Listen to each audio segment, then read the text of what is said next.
Oi, tudo bem com vocês? Vamos continuar aqui com o nosso curso Descomplicando o Antigo Testamento. Hoje é a nossa 12ª aula, a história do Reino do Sul, ou do Reino de Judá. Nós vimos nas aulas passadas que depois da morte de Salomão, Israel, que era um reino poderoso na época de Davi e Salomão, ele se dividiu em dois reinos fracos. O Reino do Norte, que são as 10 tribos, que foram primeiramente lideradas por Jeroboão, capital Samaria, e que ali esse rei foi desobediente a Deus. Todos os reis foram maus e seguiram o caminho de Jeroboão, que fez aqueles 2 bezerros de ouro e levou o povo à idolatria, né? Já o reino de Judá, o reino do sul, que são 2 tribos, a tribo de Benjamim e a tribo de Judá, capital Jerusalém. Todos os reis que reinaram foram da dinastia davídica. Por quê? Por causa daquela promessa que Deus fez a Davi, que sempre haveria um descendente de Davi no trono de Jerusalém, que chama de Pacto Davídico, está em 2 Samuel capítulo 7. E todos os reis realmente foram da linhagem davídica. E havia reis bons e reis maus. De vez em quando aparecia um rei reformador, piedoso, temente a Deus, que restaurava a nação de Israel e levava o povo à adoração ao Deus verdadeiro. Depois, às vezes, até o próprio filho dele chegava, instituía novamente a idolatria, e a nação de Israel, de Judá, se corrompia em função da desobediência do rei, e as pessoas geralmente seguiam o seu líder. Então esse reino foi um reino cheio de altos e baixos.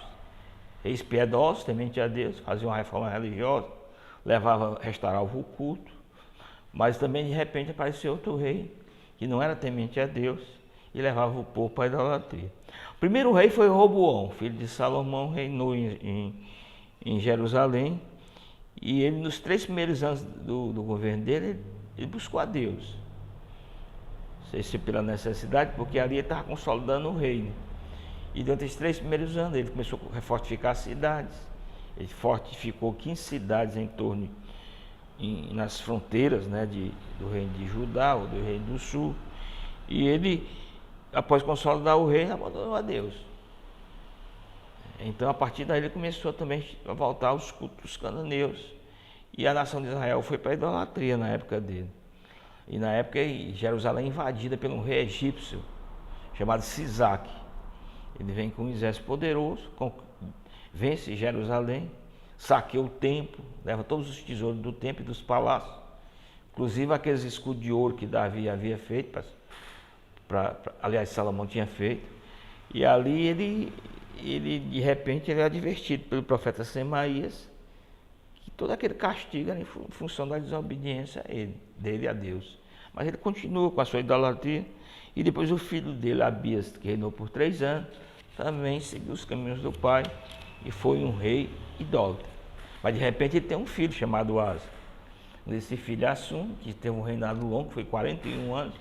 Aí ele faz uma reforma religiosa em Israel, retirando os ídolos, expulsando os sodomitas, que eram prostitutos cultuais. E ali ele começa a fazer uma reforma religiosa em Israel, e o povo ali tem volta-se novamente para Deus. Destruiu a própria avó dele, Maaca, que adorava a Deus Azerá, que era Deus da fertilidade. E ali no 14º ano do seu reinado, Jerusalém também é atacada pelos etíopes. Naquela época, os etíopes e os egípcios tinham exércitos poderosos. E quando esse exército numeroso da Etiópia ataca Jerusalém, Deus dá a vitória a ele, mesmo com a superioridade militar do inimigo. E aí o profeta Azarias chega para ele e diz que aquela vitória foi por causa da fidelidade dele a Deus, né? Que Deus havia dado uma vitória, mesmo o exército inimigo ser poderosíssimo. E aí ele continua com a reforma religiosa, certo? Ele luta com o reino do norte, na época era Baasa. Agora aí ele comete um erro. Esses aí sempre eles cometem erros também, como todo ser humano comete erro. Qual foi o erro dele? Quando ele é atacado pelo Baasa, com o exército poderoso de Baasa, que queria conquistar Jerusalém, que era das tribos do norte. No lugar dele pedir socorro a Deus, ele pediu socorro ao rei da Síria, Ben-Hadad. E ali quando ele é advertido pelo profeta Anani. Por quê? Porque isso era visto como idolatria política, né? Em Israel existia 2 tipos de idolatria. que os profetas sempre denunciavam. Era quando eles, a idolatria cultural, eles se prostravam diante daqueles falsos deuses, e a idolatria política é quando, em vez de ele confiar em Deus, porque o reino de Judá, principalmente, o reino de Jerusalém, né, que Deus tinha feito a promessa a Davi, era guardado por Deus. Ele não tinha que ter meus inimigos externos, ele tinha que buscar a Deus.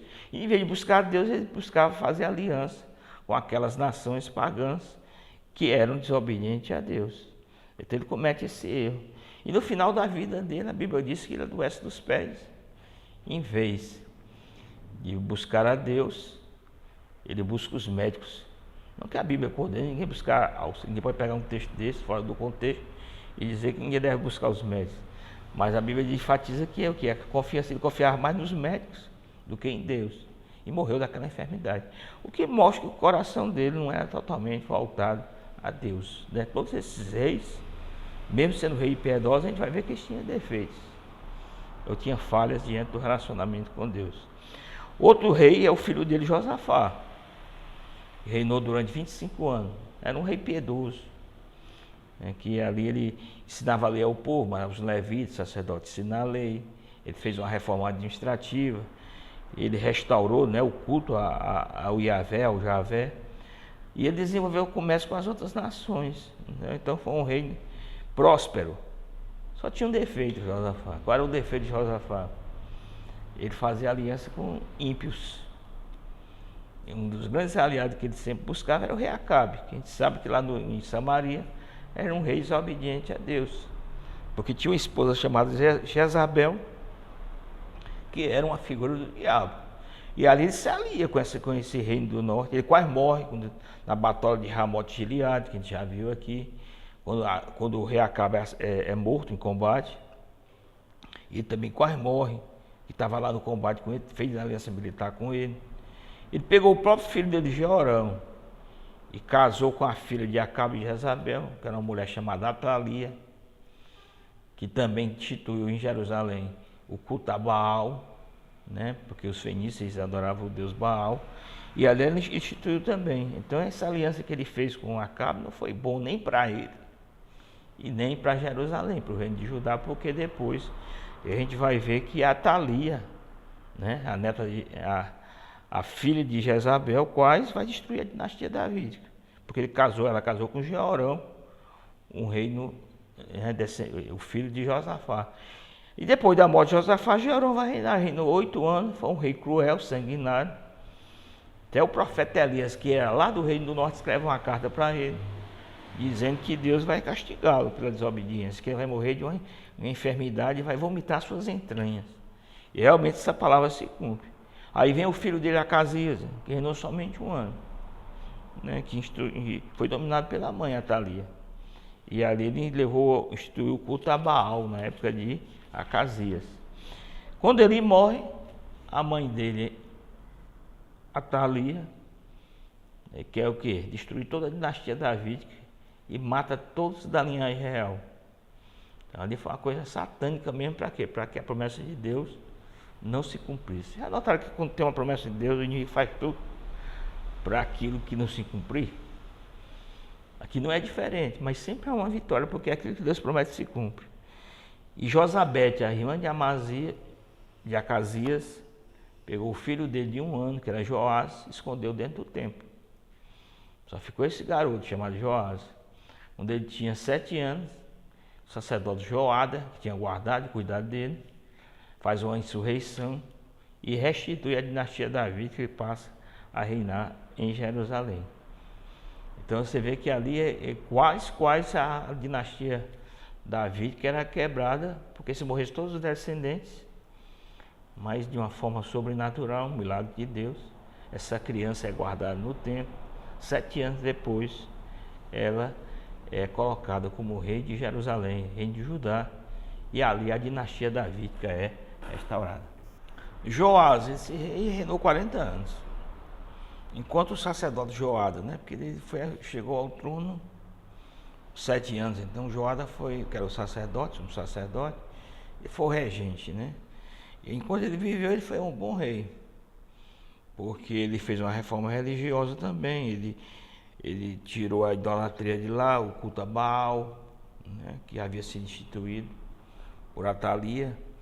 E ali ele começou a acabar com balaíos fenícios, mas reformou o templo, fez coisas boas durante a regência de Joada. Quando Joada morreu, aí a Bíblia diz que ele seguiu o conselho dos príncipes. E aí foi seduzido por eles. Aí foi um rei mau. Ele chegou ao ponto de matar o filho de Joada, que era o profeta Zacarias, que não é aquele Zacarias da Bíblia, né? Outro Zacarias, mas que foi martirizado no templo e foi morto por Joás. Por isso o povo se revoltou e os próprios servos dele o mataram. O filho dele, Amazias, reinou 29 anos. Ele conquistou o Edom, ele conseguiu vencer os edomitas. Mas aí, quando ele venceu os edomitas, ele ficou cheio de soberba e quis atacar o reino do norte, que na época era o rei Jeoás. E ali ele foi vencido, e Jeoás vem e saqueia Jerusalém, né? E ele foi um rei que depois dele vem Uzias. Uzias, o cronista chama ele de Uzias, mas lá em segundo rei é chamado de Azarias, né? Traz esses dois nomes dele. Que foi a época de Uzias, foi uma época de grande prosperidade. Ele reinou 52 anos em Jerusalém. Pare disso aqui para entender bem o contexto da época do rei Uzias. A gente sabe que a profecia de Isaías foi na época de Uzias, Jotão, Acaz e Ezequias, esses reis que a gente vai ver agora. Esses 4 reis, né? Começam Uzias, depois a gente vai ver os outros 3. Foi a época do profeta Isaías, né? No início da profecia dele é datado como durante o reinado de Uzias, Jotão, Acaz e Ezequias. Então a gente está lendo a profecia, sempre a maior parte dos profetas data. E aí data pelos reinados. Aí você pode ir lá em 2 Reis, 2 Crônica, ou 1 Rei, 1 Crônica, se for o caso, e ali você vê o contexto político da época do profeta, que falava especificamente para aquela época também. Embora, como ele é inspirado pelo Espírito Santo, ele tem visões messiânicas e visões escatológicas. Mas é interessante entender o contexto do profeta. Então, por que é uma época de grande prosperidade? Ele reinou 52 anos. Porque nessa época o Império Assírio, aliás, o Império Sírio, capital Damasco, que era o grande inimigo de Israel na época, estava decaindo e estava surgindo o Império Assírio, capital Nínive, né? O nome parece, mas são diferentes. São os sírios, começam a decair, e os assírios começam a subir, capital Nínive, que era um povo cruel e sanguinário. Então, nessas épocas de transição de poder entre as nações externas, era uma época de prosperidade, porque eles deixavam em paz a terra de Canaã ali, né, a Palestina hoje, né? Porque eles deixavam para poder se preocupar com suas próprias manutenção dos seus reinos. E aí é uma época de grande prosperidade material. Então a época de Uzias se caracteriza por isso. Só que essa prosperidade material beneficiou meia dúzia de pessoas. Como lá no Reino do Norte também é uma época de prosperidade material. Se vocês se lembram, é a época de Jeroboão II. E ali Deus levantou profetas no Reino do Norte, que é o profeta Oséias, Amós e o profeta Jonas, para denunciar a idolatria, que também é uma época de declínio espiritual, e também denunciar as injustiças sociais, porque a riqueza só beneficiava meia dúzia de pessoas. Lá no Reino do Norte, o profeta Amós tem uma mensagem de justiça social muito forte. Da Bíblia, uma maior mensagem social de justiça social é do profeta Amós. E o que mostra que Deus também se preocupa, né? E o seu povo também tem que se preocupar em denunciar as injustiças sociais. E aqui no reino de Judá, o profeta que vai ser levantado vai ser o profeta Isaías. E aí, por isso que lá no capítulo 1 de Isaías diz, né, que Deus não se agrada dos seus sacrifícios, dos seus holocaustos, porque eles levantam mãos manchadas de sangue. E ele diz quais são essas mãos manchadas de sangue.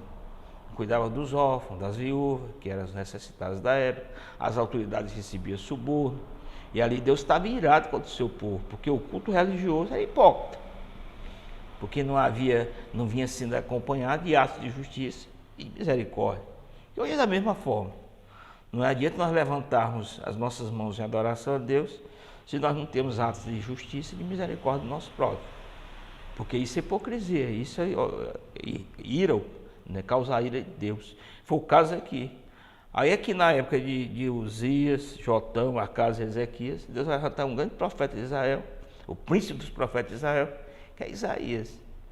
E vai ter uma mensagem, né, que transcende a sua época, a do Isaías, messiânica, escatológica, mas que a sua profecia é para denunciar essas injustiças sociais que havia em Jerusalém na época, né? E na zona rural de Judá, o grande profeta da época era o profeta Miqueias, enquanto Isaías, que era da aristocracia, né, ele era da família real, ele estava em Jerusalém, pregando, né, principalmente no templo. Na zona rural, o profeta Miqueias também tinha uma palavra também, combatendo a idolatria, o declínio espiritual do povo e também as injustiças sociais. E lá no Reino do Norte, você lembra, Samaria, tinha o profeta Osés falando mais sobre idolatria, tinha o profeta Amós falando mais sobre as injustiças sociais. E ali, nesse contexto, vai surgir os grandes profetas, e que são a partir daí, dessa época, em torno do ano 750 a.C., no século 8 a.C., é que começa a surgir o que chama de profetas escritores, porque eles deixam material, ou por tradição oral ou escrita, mas que chegou aos nossos dias em formato de livros. Porque até ali, se você quer saber, por exemplo, a vida de Elias e Eliseu, você sabe por meio do livro de 1 Reis e 2 Reis. Por quê? Porque esses profetas não deixaram, né, uma tradição oral ou algo escrito que fosse transmitido até hoje. Já a partir de Isaías, né, e esses outros profetas, tanto do reino de Judá como do reino do norte, eles deixaram. Provavelmente o quê? Uma tradição oral que posteriormente foi transformado por um editor nesses livros que nós chegou até os nossos dias. Então Uzias, ele foi um bom rei, né, porque ele edificou os muros de Jerusalém, ele organizou um grande exército, era um rei poderoso na época, né, fez grandes obras públicas, que a Bíblia diz, desenvolveu a agricultura, a pecuária, mas a Bíblia diz que ele se enalteceu e quis exercer as funções sacerdotais, quis oferecer incenso a Deus. E ele foi advertido pelo sacerdote que ele não podia fazer aquilo, porque ele não era da linhagem de Arão. Só quem podia ser sacerdote em Israel era quem era da linhagem de Arão. E ali, quando ele vai oferecer incenso, em desobediência a Deus, e advertido pelos sacerdotes, ele contrai lepra, ele fica leproso, e ali vai morar numa casa isolada, e o filho dele, Jotão, vai ser o regente da época, né? E depois Jotão, depois da morte dele, ele assume. E Jotão procurou manter uma política contrária à Síria, que era difícil na época, porque dentro do próprio Israel, tanto no Reino do Norte como em Judá, existia aqueles partidos pró-assírios, que achavam que tinha que fazer aliança com os assírios, outros achavam que era com o Egito, mas ali na realidade não era, no caso de Jerusalém, não era com nenhum dos dois, e buscaram o socorro de Deus. E ele foi uma espécie de continuação do governo do pai, Jotão, também uma época de prosperidade, mas declínio espiritual e de grandes injustiças sociais. Depois dele vem o filho dele, Acais. Ele tinha uma administração favorável à Síria e foi um dos reis mais indignos do reino de Judá, foi Acais. Fez idolatria, sacrificava os filhos a Moloque. Moloque era um deus de bronze, eles colocavam fogo quando eles estavam com as mãos incandescentes, jogavam nos braços de Moloque as crianças. É um culto, né, satânico de sacrifício de criança. E Acais chegou ao ponto de sacrificar o próprio filho. E na época surgiu uma grande guerra contra ele. Ele está retratado no capítulo 7 do profeta Isaías. Porque o rei da Síria, né, o rei Rezim, se une ao rei lá de Samaria, do reino do norte, que é Pecas, e eles vêm marchando contra Jerusalém. Aí Deus levanta o profeta Isaías para adverti-lo. Você lê isso no capítulo 7 da profecia de Isaías. Ele precisava confiar em Deus. Só que ele disse que Isaías pergunta até se ele quer um sinal. Se não quer sinal, porque não quer tentar a Deus. Mas na verdade ele não confiava em Deus, não. Ele vai para a Síria e ali em Damasco ele faz uma aliança com o rei assírio, que é Tiglat-Pileser III. para vir em auxílio dele ali, e ele realmente consegue vencer os inimigos com a ajuda da Síria. Ele chega ao ponto de ir a Damasco, né, se encontrar com o rei assírio, que era Tiglat-Pileser III, que a Bíblia chama de rei Pu, e ali ele compra o altar e traz o altar e coloca esse altar assírio no lugar do altar de bronze de Salomão, lá no templo de Jerusalém. Já o filho dele, Ezequias, foi o rei bom. Você começa, né? O filho de um rei ímpio, foi um grande reformador de Israel, um dos melhores reis de Israel foi Ezequias, que reinou durante 29 anos. Ele novamente fez a Páscoa, reiniciou a Páscoa, eles não comemoravam mais, eliminou a idolatria, ele quebrou o altar que o pai dele, Acas, tinha copiado lá dos assírios, tinha colocado dentro do templo de Jerusalém. Ele mandou quebrar também a serpente de bronze, está lá em Números, que Moisés tinha levantado quando eles eram picados por serpente venenosa, que o povo já estava adorando aquela serpente e chamava de deusa Neustã. E por isso ele mandou despedaçar, que ele já tinha se transformado num objeto de idolatria. Tem uma tendência das pessoas, quando tem algo, né, físico, de começar a idolatrar. Ele organizou os turnos dos sacerdotes, dos levitas, reformou a coleta do dízimo, reformou o templo. Então foi um rei piedoso, e grande parte do sucesso de Ezequias se deve porque ele ouviu os conselhos de Isaías. A vida de Ezequias está narrada em 2 Reis, 2 Crônicas, e a profecia de Isaías também, a partir do capítulo 38, fala muito sobre o rei Ezequias também, os milagres que Deus fez na vida dele, né, e lá em Israel na época dele, né? Porque na época de Ezequias foi um período de grande luta em Israel, porque os assírios, né, eles tinham destruído já o reino do norte, tinham levado o povo em cativeiro, destruído Samaria, e eles vêm ameaçar Jerusalém, né? Na época o rei Senaqueribe, que era um rei assírio, ele vem a Jerusalém, sitia Jerusalém. Tem até uma passagem que o general dele vai lá e fala ao povo em hebraico, para incutir medo nas pessoas, dizendo que Deus já tinha vencido todos aqueles reis e aqueles deuses, né, das outras nações, porque aqui o Deus de Jerusalém é diferente, né? Ele é extremamente arrogante, né? E o profeta Ezequias fica com medo, manda consultar Isaías, aí diz que Deus vai dar uma vitória de uma forma sobrenatural, e realmente ocorre. Diz que quando o Senaqueribe, né, os exércitos dele estão acampados em volta de Jerusalém, o anjo destruidor passa dentro do acampamento assírio e mata 185 mil assírios. E o exército volta para Nínive. E ali o rei Senaqueribe é assassinado pelos próprios filhos. E Jerusalém vai escapar dessa expansão assíria. Ele só vai cair nas mãos dos babilônios, né? Que vai ser a outra civilização que vai surgir depois, 126 anos depois. Mas ele, na época de Ezequias, Deus faz esse milagre sobrenatural e Jerusalém é poupada, né? Enquanto que o rei do norte, Samaria, é destruído. Já o filho de Ezequias foi o pior rei de Israel, reinou 55 anos, o nome dele era Manassés.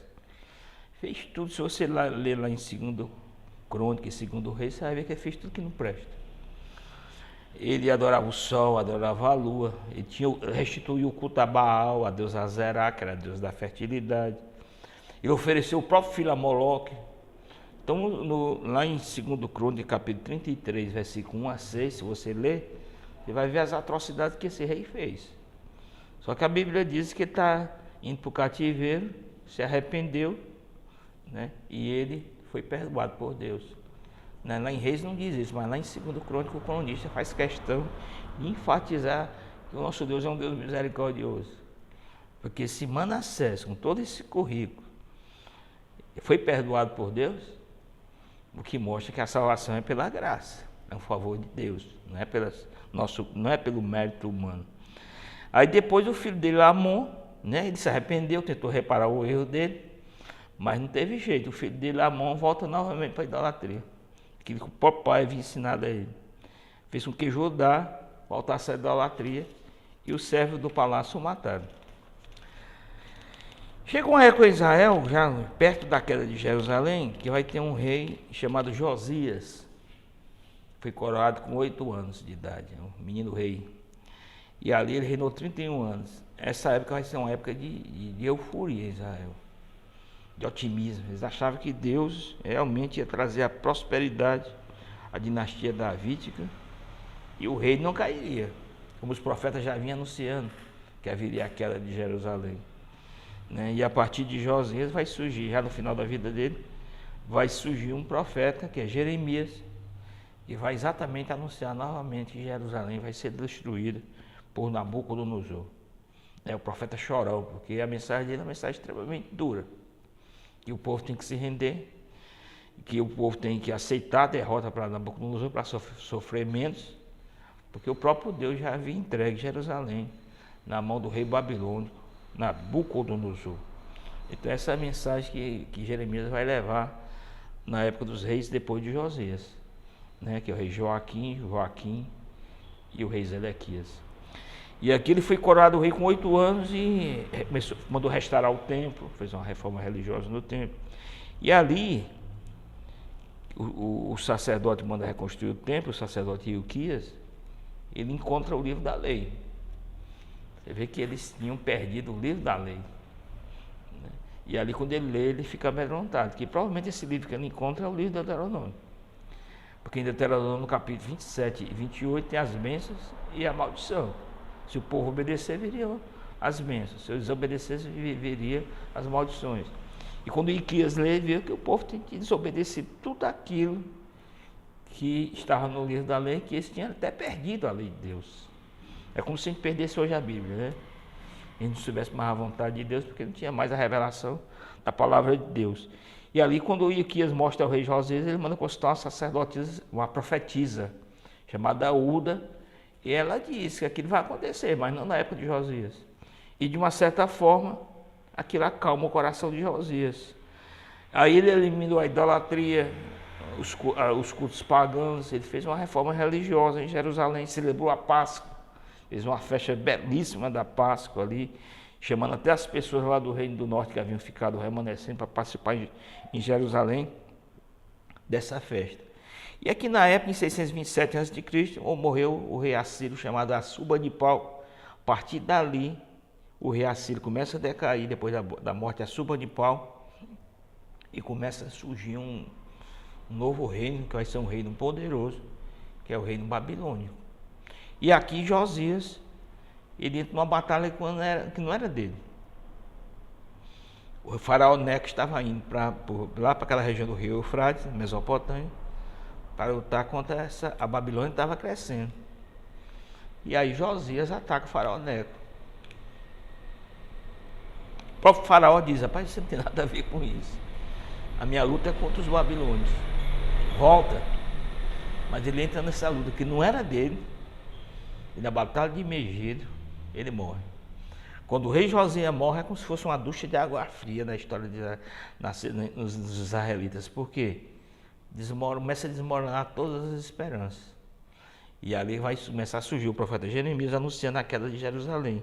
E todos os reis que vêm depois dele são reis ímpios e pouco tempo vão reinar, até que Jerusalém vai ser destruída. Quando o rei Josias morre, se coloca Jocás no lugar dele, mas os egípcios vêm e levam ele cativo, né? Ele reinou só 3 meses, leva cativo lá para o Egito. E no lugar dele coloca Zedequias. Aliás, Joaquim, que o nome era Eliaquim, eles mudam para Joaquim, né? Os egípcios. E que reinou 11 anos. Um rei ímpio, desobediente a Deus. Tem até uma passagem que a Bíblia resiste, que o profeta Jeremias manda Baruque escrever, que era o secretário dele lá, toda aquela profecia que falava da destruição de Jerusalém, que o povo tinha que se render a Nabucodonosor, né? Por isso que Jeremias era visto como um traidor da pátria, né? E o povo não entendia aquela mensagem que ele pregava. Enquanto ele pregava isso, só os profetas diziam que Deus ia dar a vitória e que o templo era o lugar da habitação de Deus e não podia ser destruído. E ali, quando Joaquim lê aquilo, ele pega um canivete, ele corta o rolo e joga no fogo. Aí depois Baruque vai escrever novamente, né, essa profecia de Jeremias. E quando chega no ano 606 a.C., Nabucodonosor entra em Jerusalém, na época de Joaquim, e aí ele já leva os nobres, alguns nobres, para o cativeiro na Babilônia. Seus primeiros vão para o cativeiro, que são Daniel e seus amigos. Terceiro ano de Joaquim, se você pegar a profecia de Daniel, ele data exatamente nessa época. Ele ainda jovem é levado para a Babilônia, é o primeiro profeta que vai ser levado para a Babilônia. E ali vai ficar dentro do Império Babilônico e depois dentro do Império Medo-Persa, que vai ser um império, né, que vai surgir depois dos babilônios e vai destruir os babilônios. E ali Joaquim, ele reinou somente 11 anos. O filho dele, Joaquim, né, que o profeta Jeremias chama de Conias, ou Jeconias. Esse nome aí geralmente é uma variante, né, tipo um apelido. Ele reinou só 3 meses, em 597 a.C., ele é levado para o cativeiro, juntamente com 10.000 israelitas. E quem vai no meio desses israelitas é o profeta Ezequiel, né, que vai na frente também, e vai ser o grande profeta lá nas margens do rio Quebar, vai ter uma visão de Deus, e vai levar a mensagem profética para os exilados da Babilônia. E o último rei é Zedequias, que reinou 11 anos, né, que tentou resistir, né, a Nabucodonosor, mas em 586 a.C., os babilônios entram por uma brecha da muralha de Jerusalém e vão destruir a cidade, e o templo de Jerusalém é reduzido a cinzas. E ali Zedequias tenta fugir, né? E quando ele está em Jericó, ele é preso, é levado a Ribla, onde está Nabucodonosor, vê os seus filhos ser mortos na frente dele, tem os olhos vazados, e aí ele é levado para o cativeiro da Babilônia, um grande número de israelitas, né? Aí aqui, realmente, o reino do Judá, o reino do sul, ele é destruído, certo? Só que alguns tempos depois, a gente vai ver, nas cenas do próximo capítulo, que Deus vai trazer um remanescente de volta para restaurar Jerusalém e para que se cumpra a profecia que o filho de Davi, o descendente de Davi, vinha reinar em Jerusalém, que é Jesus. Então vamos perseverar, vamos estudar a palavra de Deus, e essa palavra nos mostra que mesmo quando parece aparentemente tudo está perdido, sempre há a restauração de Deus, sempre há um remanescente de Deus, sempre há esperança para aquele que crê e persevera nos caminhos de Deus. Então que Cristo te abençoe.